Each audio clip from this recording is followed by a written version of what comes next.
Olá a todos da lista de transmissão.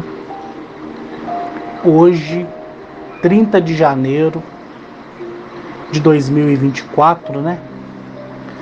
Agora são 19 horas e 36 minutos.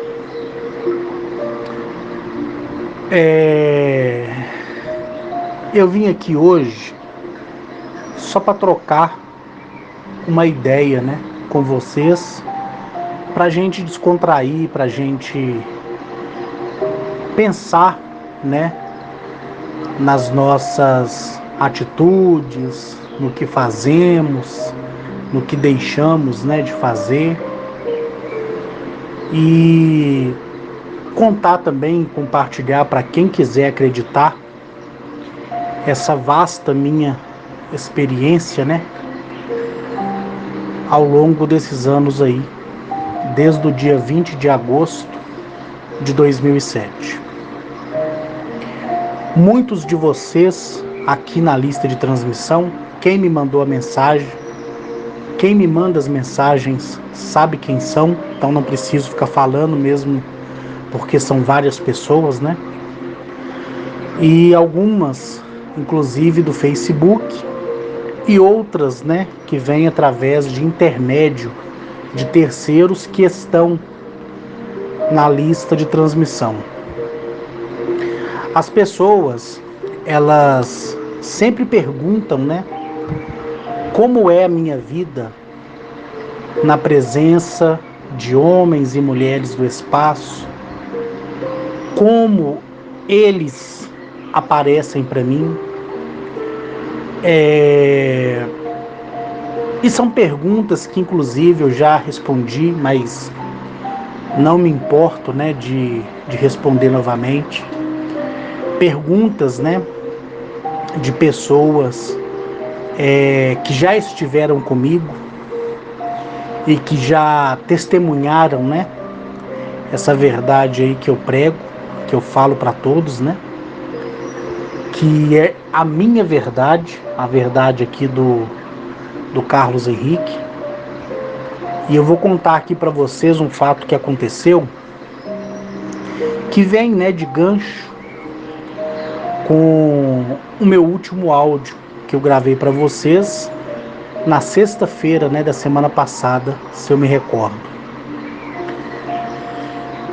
Teve uma vez, isso aconteceu foi em 2010, foi no dia 4 de dezembro de 2010, um fato onde eu tinha sido convidado, né, para passar por alguns experimentos, por algumas experiências, longe do foco, né, da mídia, porque vieram pessoas, né, do Canadá, da Alemanha, do Japão, dos Estados Unidos, para poder fazer entrevistas, fazer testes, né, para ver se de fato eu tinha sido abduzido, se de fato eu tinha tido, né, a experiência que eu afirmo que tenho.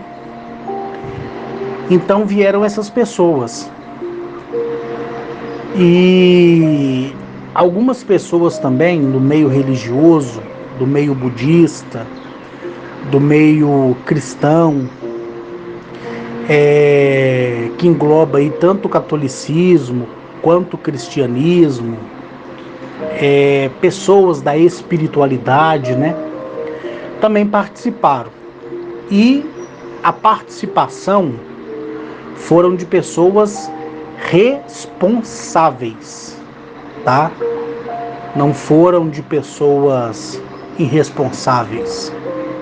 Foram pessoas sérias que queriam de alguma forma entender, compreender se de fato um ser humano tinha ido, né, em outros planetas, como havia se afirmando de 2007. Por quê? Porque eu contei para vocês também que todos os exames que eu tinha feito, o antes, com o meu então colega de primeira classe, né, Dr. Rodrigo, o oncologista, tinha dado que eu estava em estado terminal, correto? E depois eu apareço sem o problema, né, do câncer. Então aquilo chocou a comunidade da ciência médica séria, que quis compreender e entender por que uma pessoa em estado terminal, como eu estava, tinha sido limpo, curado de toda aquela enfermidade, sendo que para a ciência era impossível, correto? Alguns jornalistas, quando me entrevistaram, né, eu estava em São Paulo, no Rio de Janeiro, em Goiás, fui também na Bahia, eles pediram a testificação dos exames através de comprovação médica, correto? E de relatórios médicos, que é aquilo que está no poder somente do médico e do paciente, correto? Que se chama prontuário. E aí foi cedido isso para alguns jornalistas na época, para essa equipe que veio do Canadá, dos Estados Unidos, do Japão, da Alemanha, e alguns brasileiros, né, também. E ali todos passaram a dar crédito para aquilo que eu estava falando, porque para a ciência seria impossível, né, aquela cura acontecer. E o porquê que em meio a tantas outras pessoas que estavam com a mesma ou com enfermidades não tão severas como a que eu estava, não tiveram a mesma chance e morreram, correto? E elas queriam saber qual seria o processo dessa seleção de uns ser beneficiados e outros não, correto? Então fazia 3 anos que eu estava na presença deles, né? 3 anos e alguns meses. Porque no dia 20 de agosto de 2010, tinha completado 3 anos que pela primeira vez eu tinha visto, ouvido e tocado em uma mulher, em um homem, que veio de uma outra dimensão, de uma outra realidade, de um outro planeta.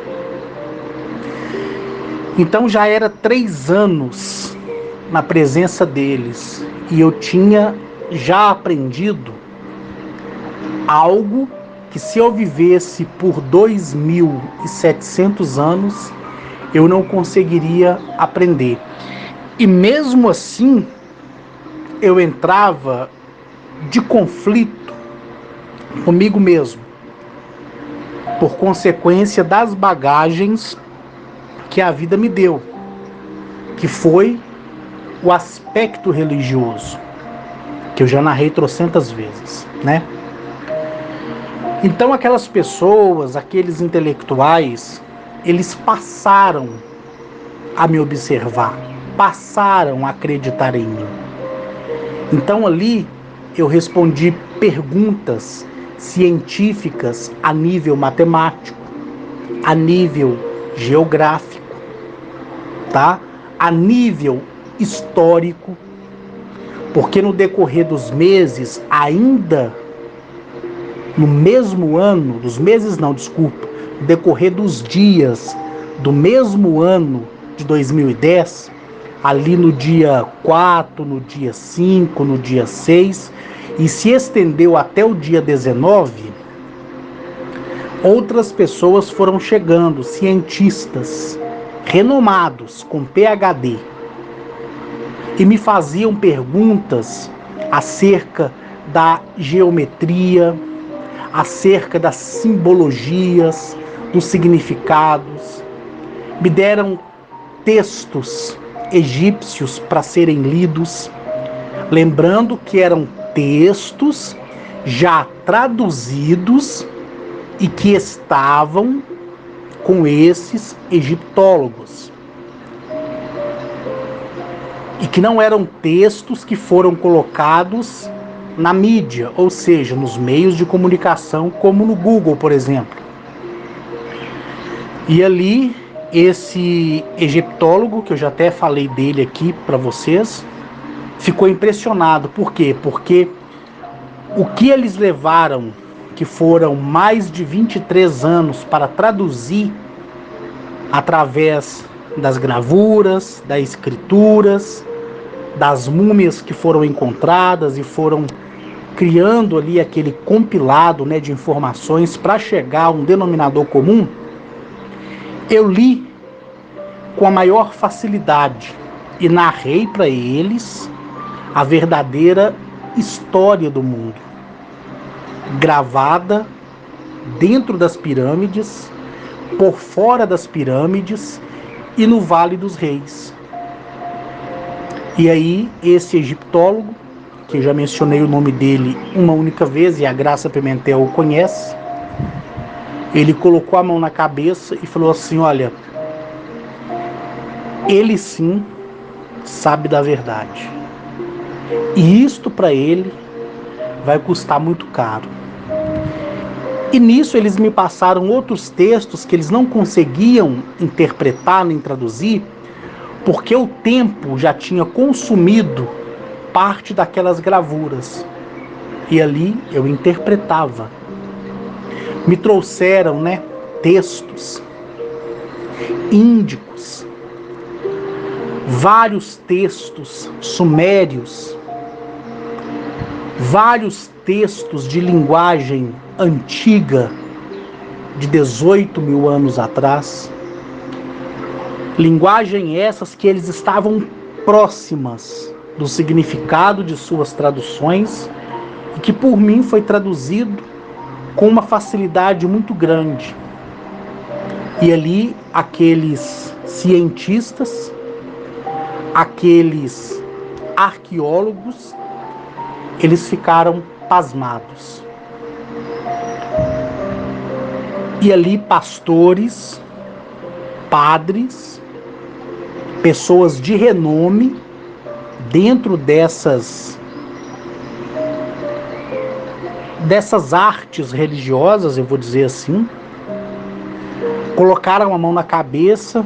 Uns tiveram muito medo, outros chegaram, e eu lembro até nos dias atuais, eles disseram assim: olha, existe um registro seu onde você ganhou um determinado prêmio da loteria do seu país, né? Isso um americano falando comigo, um norte-americano. Eu falei sim.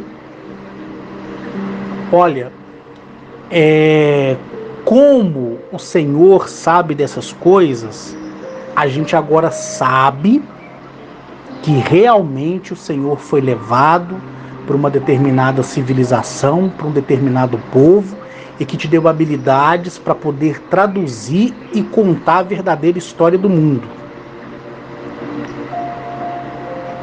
E todos nós estamos aqui agora na presença do Senhor, de um homem chamado Carlos Henrique Fonseca. E o Senhor sabe que quando o Senhor abrir a sua boca para falar, tudo será feito para que haja descredibilidade. Porque haverá grandes possibilidades, pessoas serão introduzidas no meio para poder disfarçar,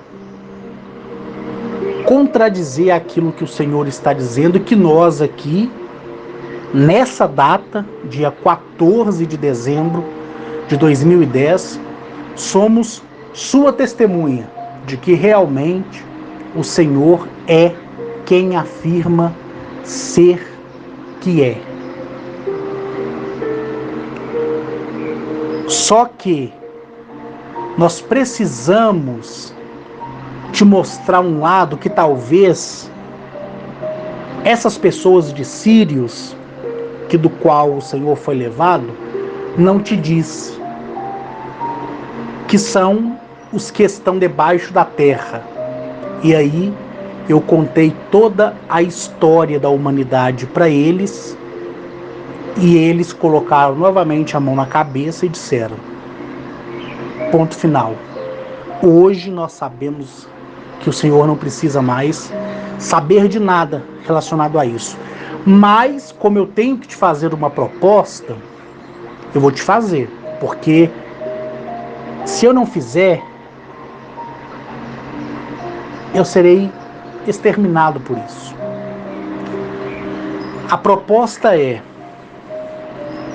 quanto o Senhor quer, quanto o Senhor deseja,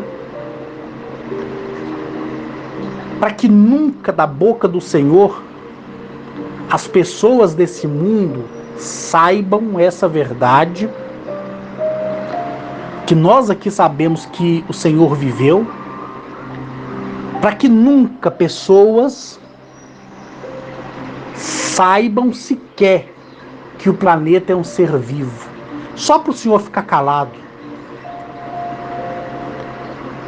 Eu vim como a personificação de uma lâmpada mágica. Só o Senhor pedir qualquer coisa e te será feito. Só que nunca o Senhor vai poder abrir a boca para contar para ninguém aquilo que o Senhor vive com essas pessoas de outras dimensões. Eu lembro disso como se fosse agora, às 19 horas e 53 minutos do dia 30 de janeiro de 2024.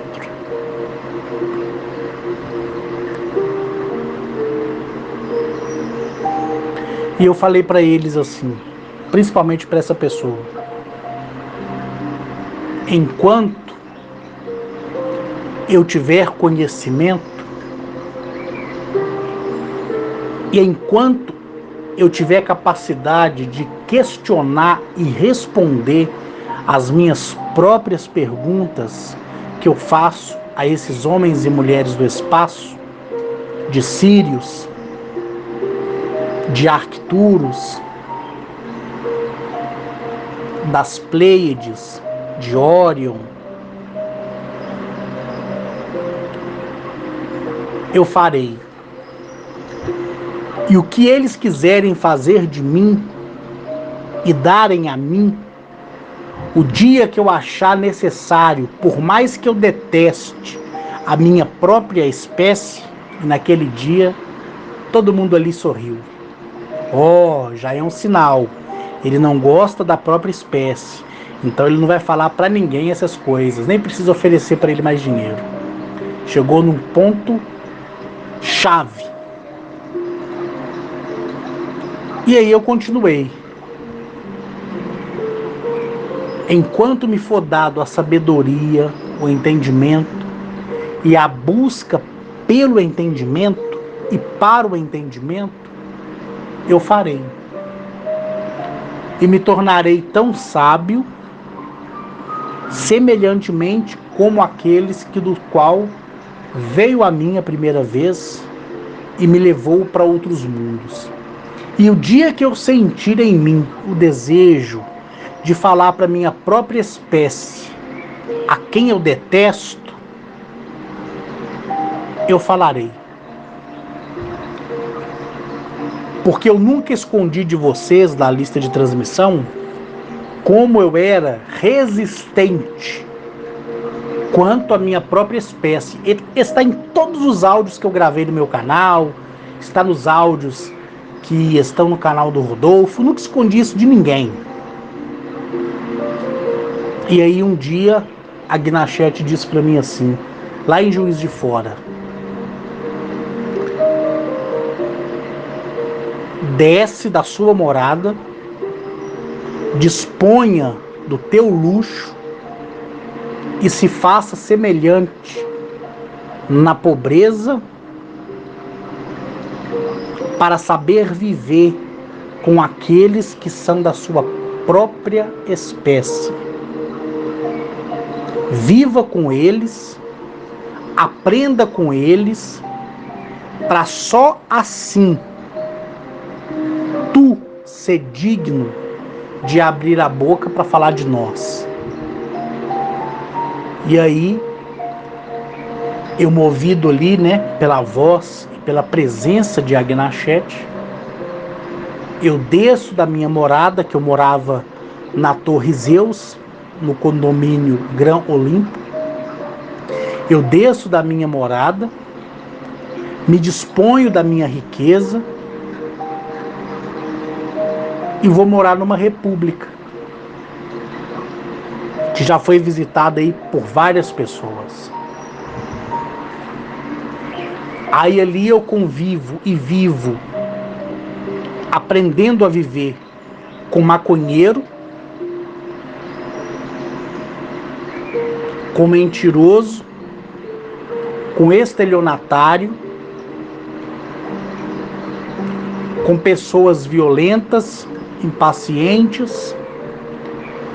E ali eu fui me moldando e vendo se verdadeiramente valeria a pena eu falar a minha verdade para aquele tipo de pessoa. Se o maconheiro, o drogado, o bandido merecia ter a oportunidade de saber as maravilhas que eu tinha vivido. Que aquele que tirava dos outros merecia ouvir aquilo que do qual eu estava vivendo. E era um sofrimento terrível eu morar perto e junto daquelas pessoas ali naquela república. E aí Arnetoliel, ele disse para mim assim: aquieta o teu coração e a tua mente, que um dentre os que já morou aqui retornará, e ele será a sua companhia. E aí me apareceu o Alisson, que era uma pessoa que já tinha morado na República, que eu nunca tinha visto na minha vida, que eu não conhecia, e que por uma situação ele teve que voltar a morar naquela República. E ali eu fiz não só amizade com ele, mas com outras pessoas que eu não irei mencionar o nome, porque eu tenho liberdade de mencionar somente o nome do Alisson. E com essas pessoas, cada uma tinha uma qualidade. Uma era egoísta, a outra interesseira, a outra mentirosa e a outra boa.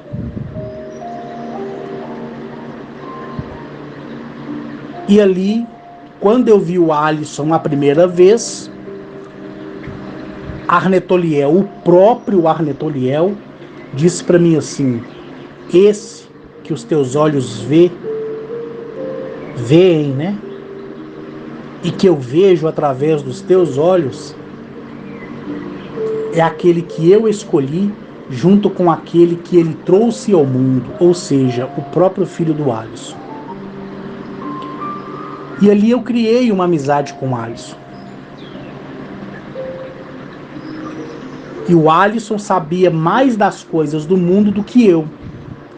Porque como ele trabalhava como auxiliar de cozinha, depois se tornou chefe de cozinha, ele convivia com pessoas boas, pessoas ruins, e ele me contava as experiências que ele tinha nos restaurantes que ele trabalhou.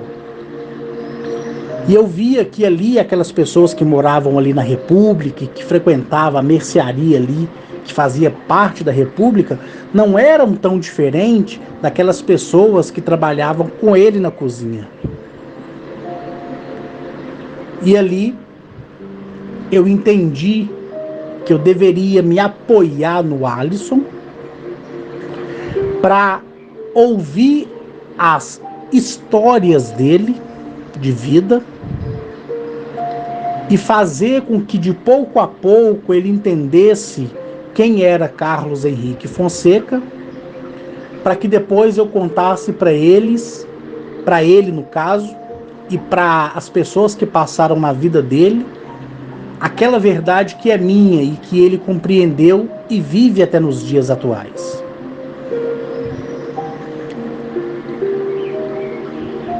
E a pior parte de ter morado naquela república foi porque todo o tempo eu sabia que eu iria embora dali e ele ficaria por mais um tempo, para ele ser moldado e forjado, para que ele se tornasse tão forte como eu. E quando isso aconteceu, ele saiu da república e caminhou um novo caminho. Mas eu tive que me despir da minha riqueza, dos meus carros de luxo, correto? Da minha vida, para morar em uma república. Eu tive que forjar desentendimentos com Alisson para testar a amizade dele, porque o próprio Arnetoliel tinha dito para mim que ele separaria eu e o Alisson por um curto período de tempo, para que eu pudesse ver que ainda no mundo existia pessoas fiéis. Porque quando eu começasse a falar, eu saberia que quando alguém me ouvisse, muitos virariam as costas e iriam embora, mas outros iriam permanecer. Então esses outros se tornariam os Alissons que eu conheci lá na República. Então, quando eu lembro das reuniões em 2010, que deram início no dia 4 de dezembro e se estendeu até o dia 19 de dezembro daquele ano, 2010, aquela resposta que eu dei para os doutores do mundo, para os intelectuais, para os arqueólogos, para os egiptólogos, né? Para os religiosos, para os representantes dos senhores do mundo, se resumiu na República. Porque o dia que eu subi para o meu palácio, porque o meu apartamento sempre foi adornado de pedras preciosas e ouro, eu enchi a minha banheira de rosas, deitei, levantei, tomei uma dose de uísque com gelo, vi toda a cidade de Belo Horizonte por cima, porque eu morava na Torre Zeus. Quando eu me deitei no meu sofá de descanso, que é a minha poltrona, a Gnachete, ela disse assim: ponha-te de pé, acesse o teu meio de comunicação e escreva essas palavras.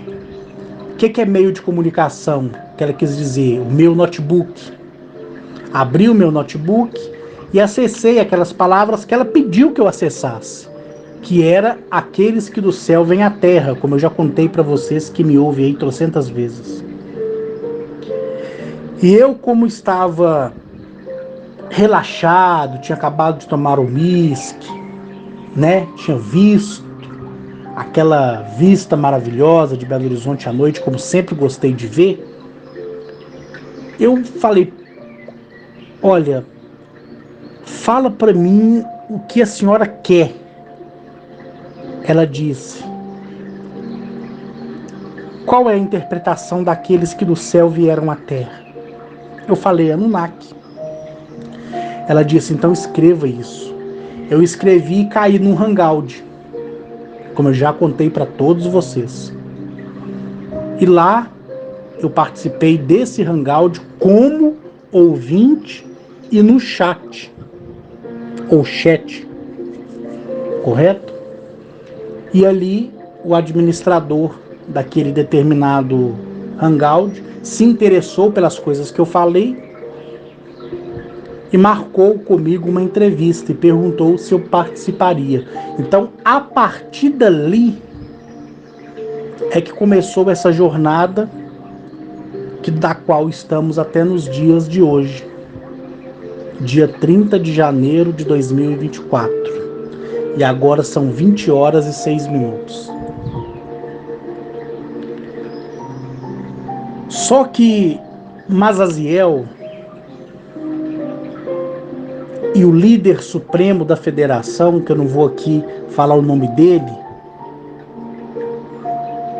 e o maioral, que é o líder mais supremo ainda da superfederação, o líder representante do conselho da superfederação, junto com o líder supremo da federação, junto com aquele que administra o nosso sistema solar, que é Mazaziel, eles três disseram para mim assim: quando abrir a tua boca e falar a verdade que quer, nunca mais fechará ela. E aqueles que apoiar em tu e na tua verdade, não abandone jamais. Porque tu, Arques, sabe da tua recompensa, eles não. Mas todos terão a tua recompensa à medida do teu tempo. Então, se quer dizer, diga. Mas se disser, seja responsável e regre cada palavra que sair da tua boca, para que ela não se volte contra tu mesmo.